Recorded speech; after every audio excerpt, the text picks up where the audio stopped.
हे guys good morning. तर मला ना काल माझ्या लाईफमधला एक छोटासा किस्सा आठवला. तर मला असं वाटलं तुम्हालाही तो शेअर करावा.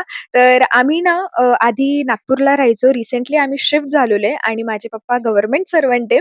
तर आम्हाला ना क्वार्टर भेटलेले.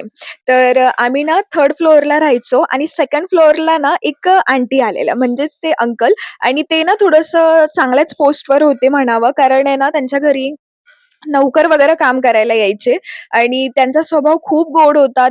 जरीही त्या अंकलची पोस्ट थोडीशी मोठी होती, तरी ते खूप डाउन टू अर्थ होते. खूप असे नाजूक, कधीच त्यांनी गर्व वगैरे केला नाही आणि खूप चांगले होते स्वभावाला. तर माझ्या मम्मीला ना अशी सवय होती, की जर काही भाजी वगैरे केली छान, जसं पुरणपोळी म्हणा, सार-भात म्हणा, तर तिला आहे ना द्यायची सवय होती, की लाइक कोणाला द्यायचं वगैरे.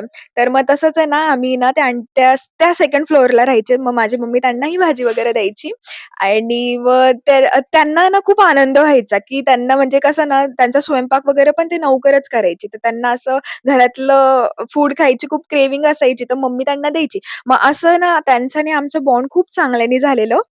आणि मग त्या ना नेहमी म्हणजे त्यांच्याही घरात काही फंक्शन वगैरे असला, तर मग त्या आम्हाला इन्व्हाईट करायच्या आणि आम्हीही इन्व्हाईट करायचो. बट स्टिल त्या आमच्याही घरी यायच्या. असा अजिबात गर्व नसायचा, की नाही हे आपल्या खालच्या यापुढची स्टोरी मी उद्याच्या व्लॉगमध्ये सांगते. Thank you for watching.